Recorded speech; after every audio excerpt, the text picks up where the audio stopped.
आपको सत्संग जीवन में मिलता है तो उसका जो फल है वो स्वर्ग और अपवर्ग के सुखों से भी कई गुना ज्यादा है। सत्संग की इतनी महिमा है। 2 तलाक तराजू है, एक तरफ सारे सुख रख दिए जाएं, एक तरफ एक लव का सत्संग रख दिए जाए और जन्म जन्म की बीमारी जरा सी देर में शांत हो जाती है, जरा सी देर में नष्ट हो जाती है।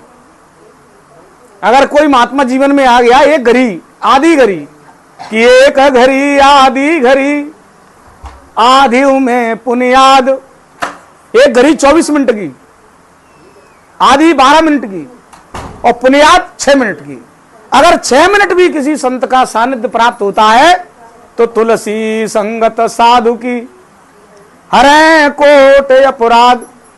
अपराध माने जो हमारे अंदर अज्ञानता भरी पड़ी है, अज्ञानता ही अपराध है। एक अपराध से दूसरा अपराध, आपसे अगर कोई एक अपराध हो जाए उस अपराध को छुपाने के लिए आप करोड़ों अपराध कर डालेंगे। तो कहते हैं अगर 6 मिनट का भी सत्संग किसी संत का जीवन में आ जाता है तो तुलसी संगत साधु की हरे कोट अपराध। तो आप सोचो सत्संग की कितनी महिमा है।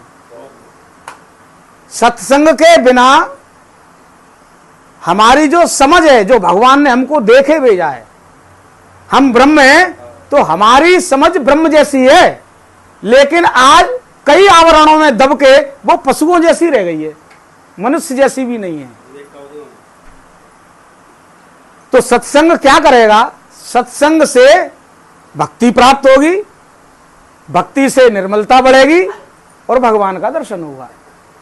भगवान का दर्शन भावार्थ आपके अंतःकरण में दिव्य ज्ञान पैदा होगा। बिना भक्ति के अगर किसी को ज्ञान अर्जन हो गया होता है तो वो ज्ञान ज्ञान नहीं अहंकार बन जाता है। बिना भक्ति के अगर कोई ज्ञान अर्जन कर ले, इसलिए आपने देखा होगा कॉपी किताब पढ़ने वाले जितने भी शास्त्री हैं इनको विद्वता का अभिमान हो जाता है, मैं ज्ञानी हूं, जबकि भक्त को कभी अभिमान नहीं होता कि भक्ति स्वतंत्र सकल गुण खानी और बिनु सत्संग न पावे प्राणी। बिना सत्संग के भक्ति प्राप्त नहीं होती। सत्संग के लिए भक्ति या भक्त आवश्यकता पड़ेगी। आवश्यकता पड़ेगी कि नहीं पड़ेगी? तो इसलिए आधी घड़ी का भी अगर कहीं सत्संग हमको मिलता है किसी के भी द्वारा तो ये मान के चलना सत्संग में बैठने से पाप का क्षय हो जाता है। देखो आपने कितना केमिकल ठोक दिया 20 मिनट में, हरे राम राम राम हरे हरे, हरे कृष्ण कृष्ण कृष्ण हरे हरे।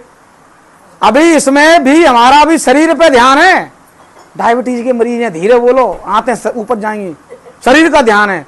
लेकिन जब इसमें आनंद आएगा, अनुभूति होने लगेगी तो शरीर का पता नहीं है, ये अपने आप चलता है।